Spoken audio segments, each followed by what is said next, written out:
Hello students, this is Dr. Hital Dalal. Now I am uploading this video after quite a long time. I hope you all are enjoying. Till date we have learned introduction of cell, difference between prokaryotic cell and eukaryotic cell, and an important topic, the plasma membrane or the cell membrane. Now today we take up another important topic, that is cell wall. We'll take up it in all its details so that you can appear for any of the Olympiads, any competitive exam. Now cell wall. Now this is to the exterior of the plasma membrane, as you all know. It is the outermost layer of the in plant cell, bacterial cell, fungus or alga. So it is the outermost layer. It is rigid and freely permeable, found outside the cell membrane. Supposing this is the cell membrane, then over here outside there would be the cell wall.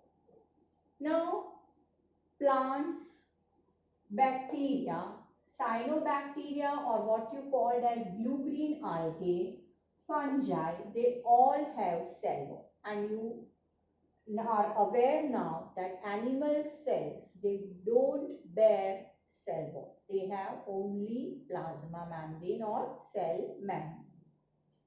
Now plant cells, they have cell wall made up of a fibrous polysaccharide called cellulose. Even hemicellulose would be included over here. Bacteria, blue-green algae or the cyanobacteria, their walls are made up of peptidoglycan, or you can say murine. I guess I told you in prokaryotes lecture also. Fungi bears a cell wall which is made up of chitin, and algae has cell wall made up of cellulose, galactans, mannans and compounds of calcium carbonate. So you have to remember these three things. Animal cells have no cell wall. Plant cells have cell wall made up of mainly cellulose and part of it, that is hemicellulose. Bacteria and blue-green algae or cyanobacteria has cell wall made up of peptidoglycan or murine. Fungi has cell wall made up of chitin, and algae has cell wall which is made up of cellulose, mannans, galactans and calcium carbonate. Now the cell wall has basically two parts, that is the primary cell wall and secondary cell wall. Now before I go into the details of that, I'll just show you this figure over here. We'll just take a look at the diagram. Now I said the cell has two parts. First is the primary wall and another is the secondary wall.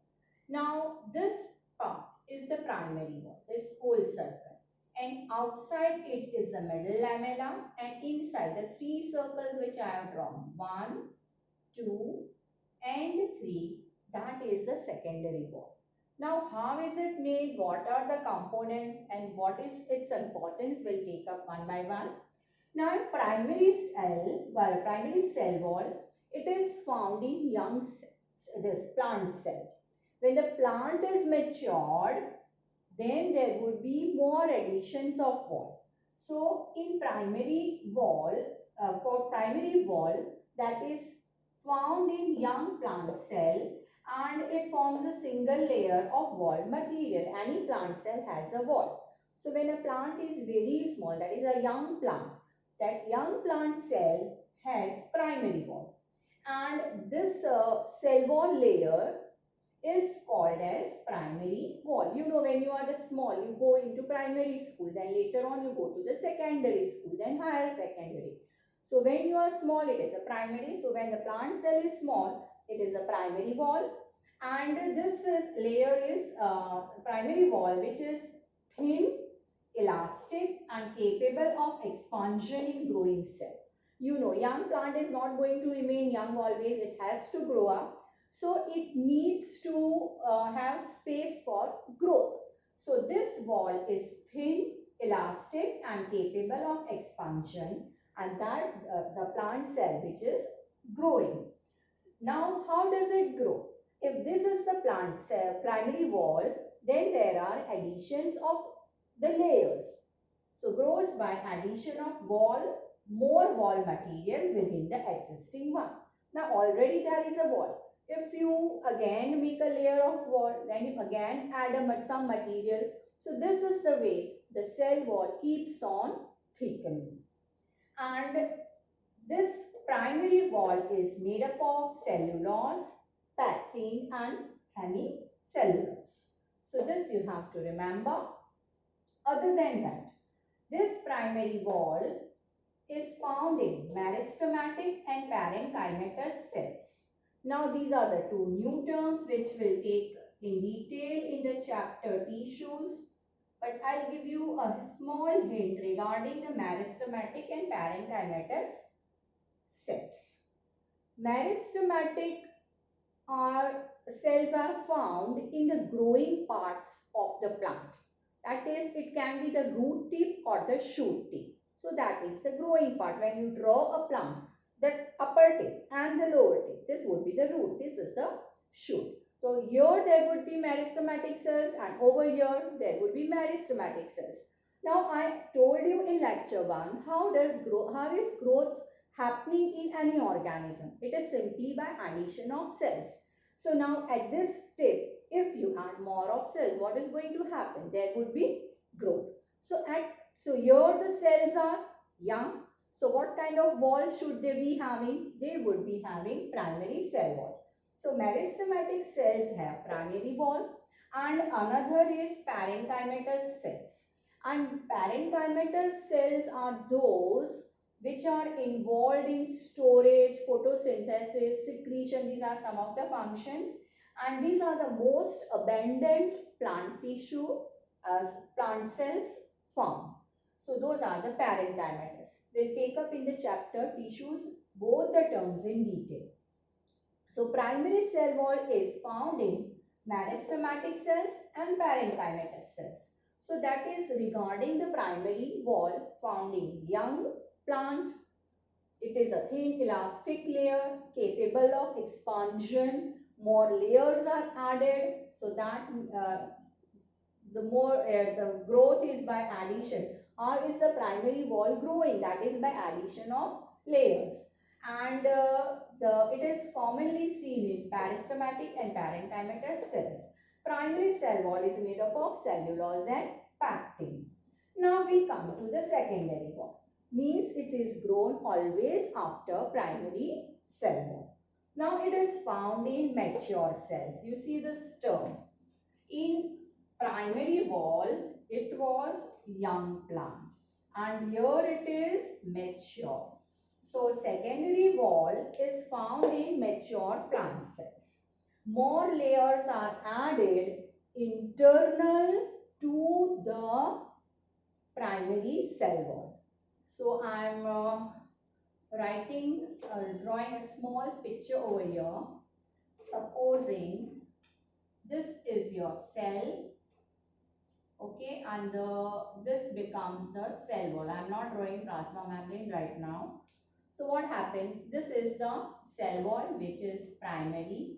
Now there would be additions of layers when the plant cell matures, and this addition of layers which is actually the wall, that would be known as secondary wall. So secondary wall grows internal within the inner to the primary wall. So secondary wall is found in mature cells. More layers are added internal to the primary wall. As you see here, this is the primary wall. So from inside, more layers are added, and that is the secondary cell wall. And as the growth continues, it can be secondary, that is S1 layer, S2 layer and S3 layer. So one by one more layers are added. So it can be secondary, that is S1, S2 and S3. addition of secondary wall causes the thickening of the cell wall and occurs in all woody parts of the plants. When the plant is young, the stem looks green, you can bend it easily. And when the same plant matures, the stem becomes woody, the branches become woody, and that is at that time the cell wall that is found, that is made up of lignin and suberin. So that cell wall is said to be lignified and suberized. The material is lignin and suberin. Okay, rub it over here and write it.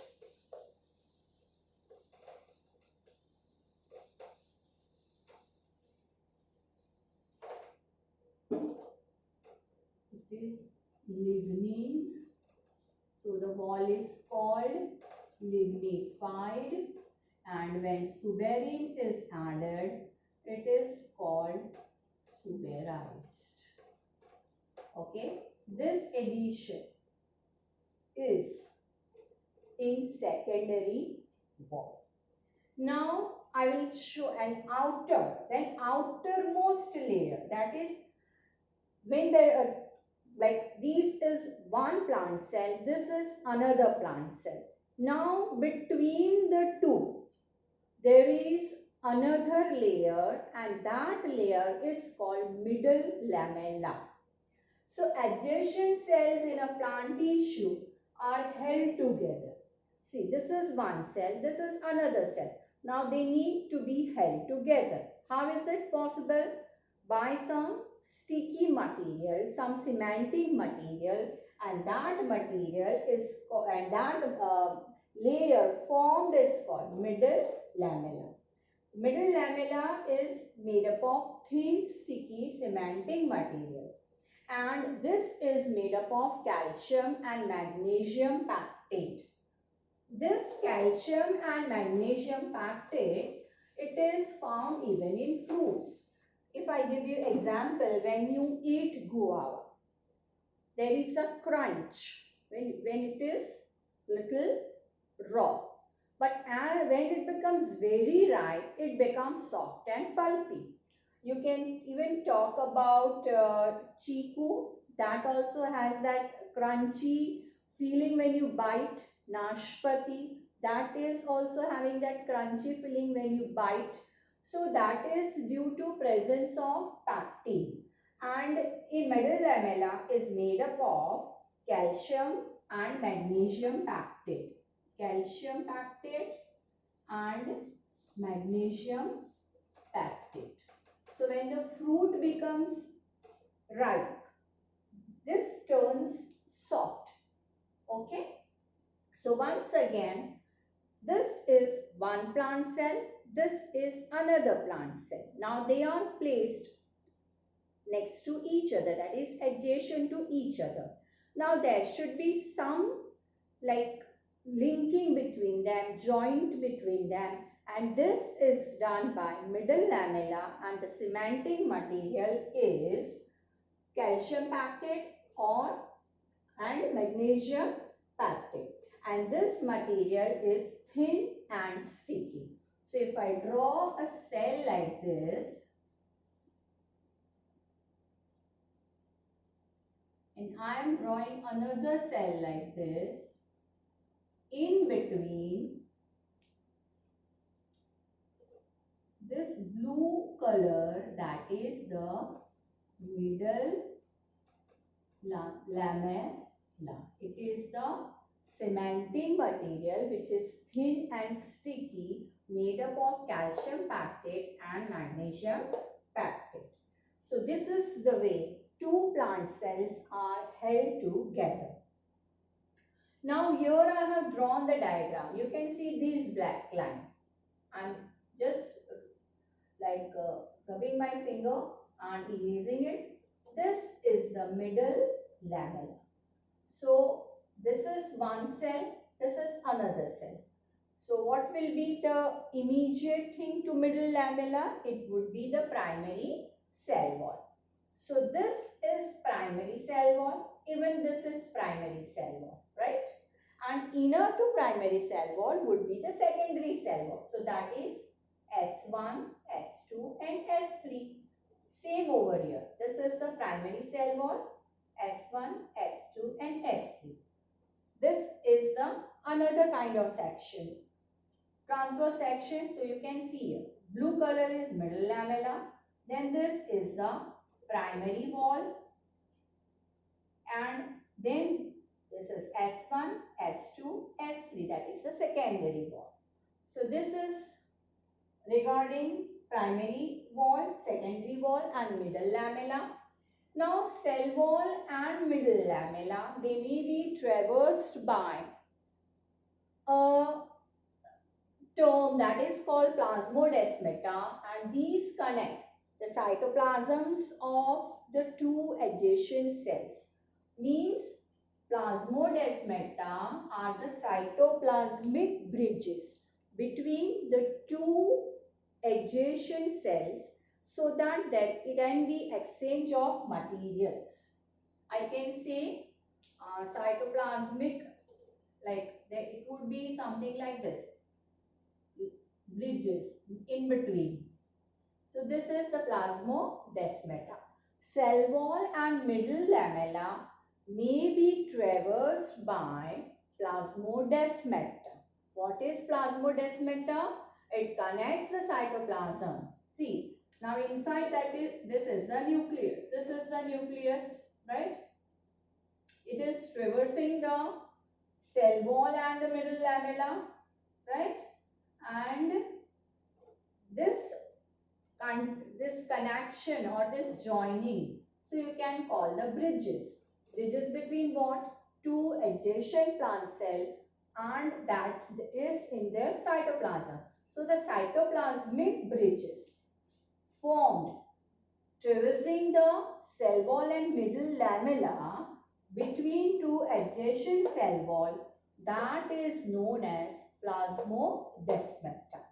So this is all regarding cell wall, that is primary wall, secondary wall, middle lamella and plasmodesmata. Now you have known it till here. Now let's take up the functions very quickly. They are very easy. Now here you have to remember it is outermost rigid, non-living and freely permeable. These four words you should never forget for cell wall, because it is the outermost layer, and if it does not permit anything to enter inside, there would be no exchange. So freely permeable, non-living, outermost and rigid. Now coming to the functions. Because of its rigidity, it provides the shape to the cell. Second function, it protects the cell from mechanical injury. It protects the cell from attacks of pathogens like viruses, bacteria, fungi, etc. So two functions are related with protection. One is related with shape. Now coming to permeability, you know the word. So it allows the materials to pass in and out of the cell freely permeable. So that words give you this function. Now it helps in cell-to-cell interaction and provides barrier to undesirable macromolecules. This is related with plasmodesmata.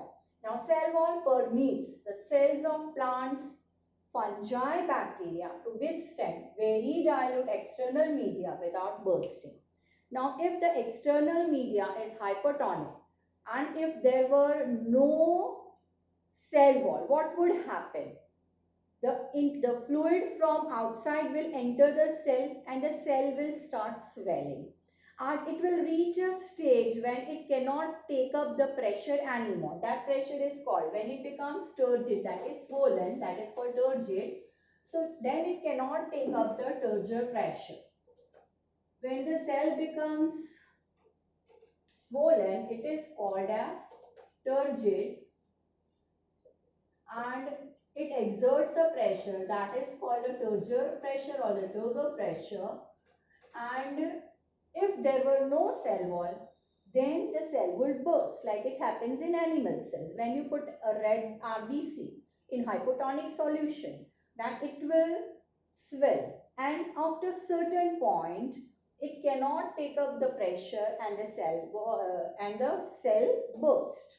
But in plant cell, when this pressure is given, when this is in hypotonic solution, so I'm drawing a cell again. Now this is the cell wall, okay. Now there would be swelling and this would be exerted on the cell wall. The turgor pressure is on the cell wall. Now the cell wall applies the same pressure towards the inside. So the net pressure becomes 0 and it will not burst. So that is the reason why I have written cell wall permits the cells of plants, fungi and bacteria to withstand very dilute external media, that is the hypotonic solution, without bursting. So there is equal pressure, the turgor pressure and the cell wall pressure.